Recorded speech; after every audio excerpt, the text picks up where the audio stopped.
Bismillahirrahmanirrahim. Assalamualaikum warahmatullahi wabarakatuh. Para peserta bahasa Arab metode I'rabiyah, kembali lagi berjumpa dengan kami untuk membedah kaidah kitab Durusul Lughah Al-Arabiyah jilid 1. Langsung saja kita masuk ke dars yang keempat. Perhatikan, pada dars yang keempat ini kita ketemu dengan kalimat baru, yaitu kita ketemu dengan fi dan ala. Perhatikan, fi dan ala. Pada awalnya kalimat itu berharokat dhammah, al-baitu artinya adalah rumah, dan fi artinya adalah di dalam atau di, ala artinya adalah di atas. Sebelumnya kalimat tersebut harokatnya dhammah. Kemudian ketika ada fi, dia berubah jadi kasrah. Al-baitu tadinya.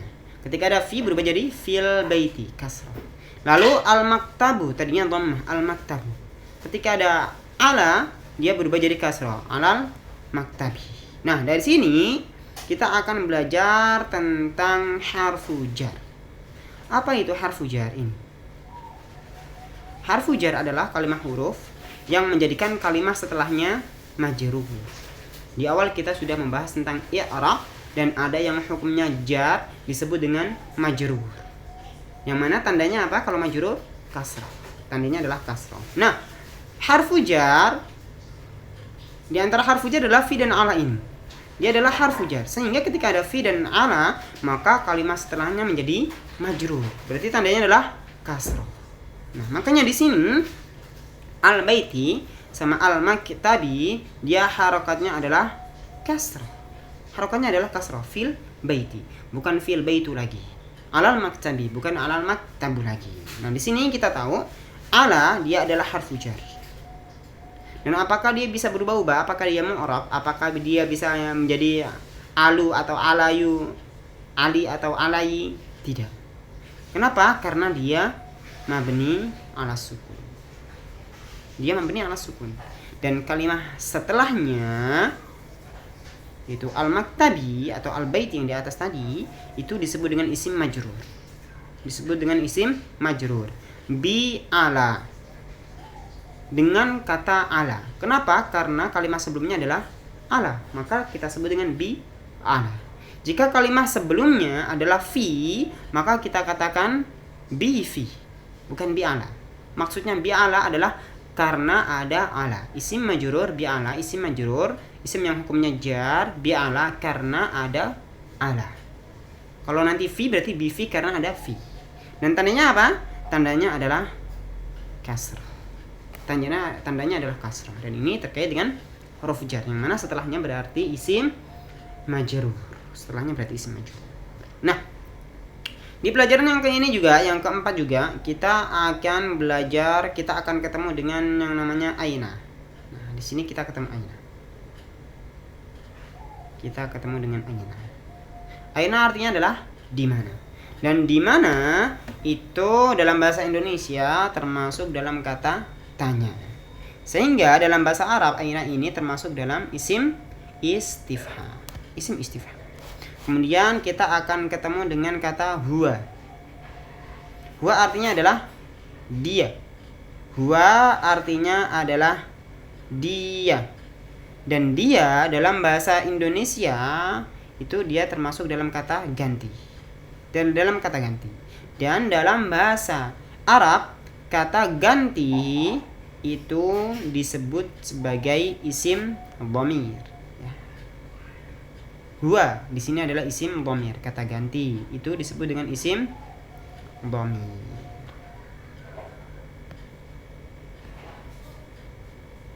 Isim dhamir.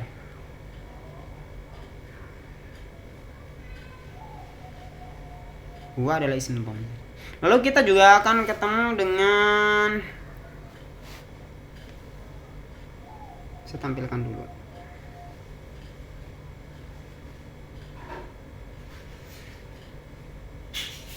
Kita akan ketemu dengan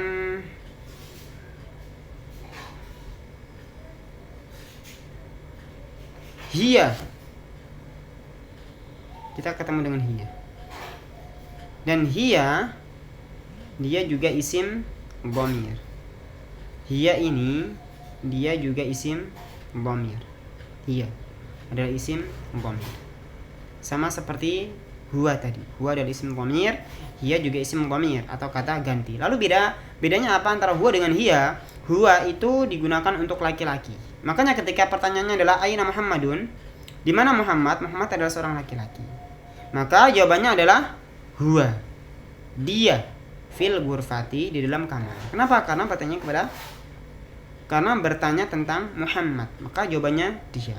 Maka jawabannya huwa, karena laki-laki.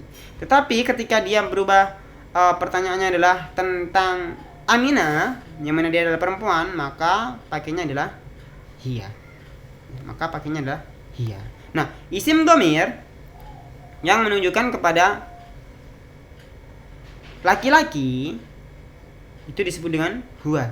Yang perempuan berarti adalah hiya.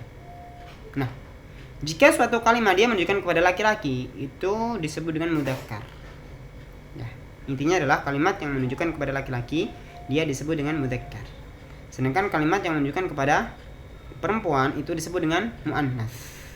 Kemudian apakah as-sa'a ini adalah perempuan, sedangkan as-sa'a artinya adalah jam dan tidak memiliki gender? Lalu bagaimana dia dikategorikan ke dalam perempuan? Cirinya adalah ada tanda muannasnya. Ketika suatu kalimat diakhiri dengan tak marbutah, dan tak marbutah itu adalah tanda muannas, maka kalimat tersebut berarti adalah muannas. Nah, as-sa'ah ini diakhiri dengan tak marbutah, tak bulat.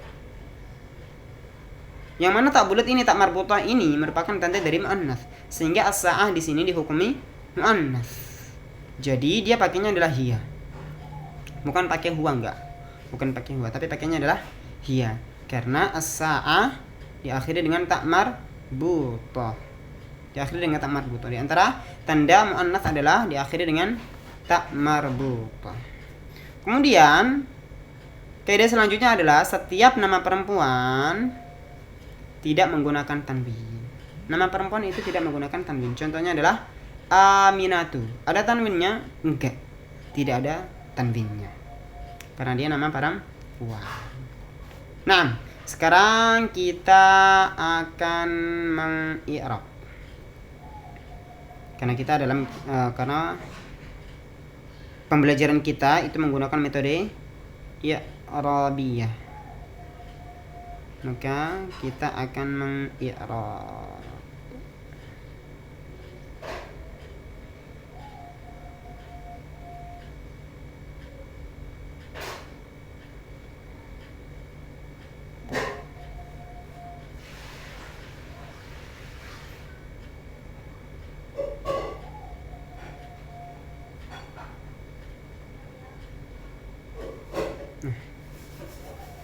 Oke, ikhwah, perhatikan di sini.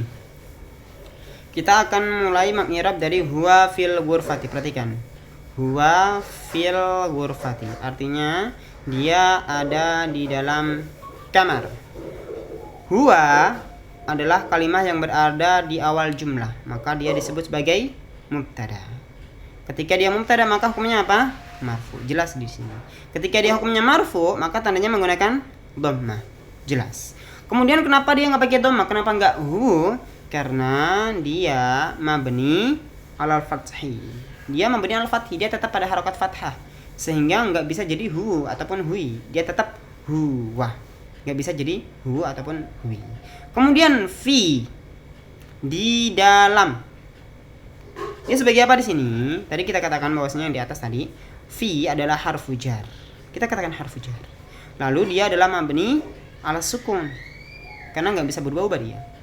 Jadi cukup sampai situ aja. I'rabnya cukup sampai situ. Dia adalah harfu jar dan mabni ala sukun. Lalu al-ghurfati, di sini kasrah.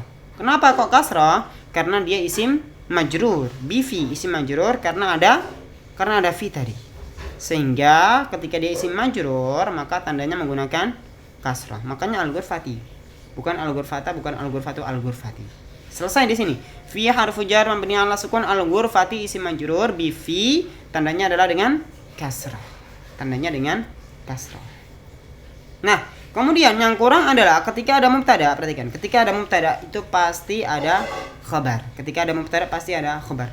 Lalu khabarnya yang mana? Nah, khabarnya adalah fil ghurfati. Fil ghurfati di sini sebagai khabar. Bukan hanya fi-nya saja, enggak, ataupun al-ghurfah saja, enggak. Tapi fil ghurfati. Dia sebagai khabar. Naam. Kemudian kita mengirab ke kalimat yang sebelumnya, itu kalimat pertanyaannya. Rumusnya gini ikhwah. Kata tanya, kalimat tanya dengan jawabannya, pertanyaan dengan jawaban itu memiliki i'rab yang sama. Perhatikan di sini. Pertanyaan dan jawaban itu memiliki i'rab yang sama. Perhatikan. Aina di sini sebagai apa? Di sini dia sebagai khabar muqaddam. Loh, kok dia bisa sebagai khobar? Sedangkan aina adalah kalimat yang berada di depan. Harusnya kan sebagai mubtada. Iya, harusnya dia sebagai mubtada. Tetapi karena dalam jawabannya aina ini adalah khobar, perhatikan. Aina artinya di mana? Di mana? Jawabannya di mana? Di mana? Jawabannya adalah fil ghurfah. Dan fil ghurfah di sini adalah khobar. Maka aina yang di sini juga ikutan khobar. Jadi dia tidak sebagai mubtada. Kenapa? Karena dalam jawabannya tadi, tuh di sini tuh, dia itu sebagai khabar. Maka aina yang di sini dia juga ikutan sebagai khabar. Cuman ada kata tambahannya yaitu muqaddam. Apa artinya muqaddam? Muqaddam adalah yang ditaruh di depan. Jadi khabar muqaddam, khabar yang ditaruh di depan. Karena aslinya di belakang. Tapi dia taruh depan, maka ditambahkan istilah khabar muqaddam, khabar yang ditaruh di depan. Dan khabar hukumnya apa? Marfu. Tandanya dhammah. Kenapa enggak pakai dhammah? Karena dia mabni alal fath. Dia mabni alal fath. Nah, selanjutnya adalah Muhammadun. Muhammadun sebagai apa? Kita lihat pada jawabannya. Di sini ada kata huwa, dan huwa itu kembalinya kepada Muhammad. Huwa, dia maksudnya adalah Muhammad. Maksudnya adalah Muhammad. Huwa, dia yaitu Muhammad, seperti itu. Fil ghurfati, di dalam kamar. Huwa di sini dia sebagai mubtada, hukumnya marfu, tandanya dhammah. Hanya saja dia mabni al-fathah. Maka Muhammad yang di sini dia juga sama. Muhammad sebagai mubtada. Karena dia mubtadanya ada di akhir setelah khabar, maka dia disebut dengan mubtada muakhar. Mubtada muakhar. Artinya mubtada yang ditaruh di belakang. Jadi enggak selamanya nanti mubtada ada di depan, tapi dia bisa juga di belakang. Cuman kebanyakannya seringnya mubtada itu ada di depan. Dan dia hukumnya apa kalau mubtada? Marfu. Tandanya apa? Tandanya adalah dhammah. Tandanya adalah dhammah. Karena dia tidak mabni. Dia bisa Muhammadin, bisa Muhammadin. Karena dia mubtada maka dia marfu, tandanya dengan dhammah. Demikian ikhwah yang bisa kita pelajari dari dars yang keempat ini pada kitab Durusul Lughah Al-Arabiyyah jilid yang ke-1. Terkait dengan latihan-latihan dan yang lainnya bisa dipelajarin sendiri di rumah. Oke, syukran jazakumullah khairan atas perhatiannya dan semoga bermanfaat. Wassalamualaikum warahmatullahi wabarakatuh.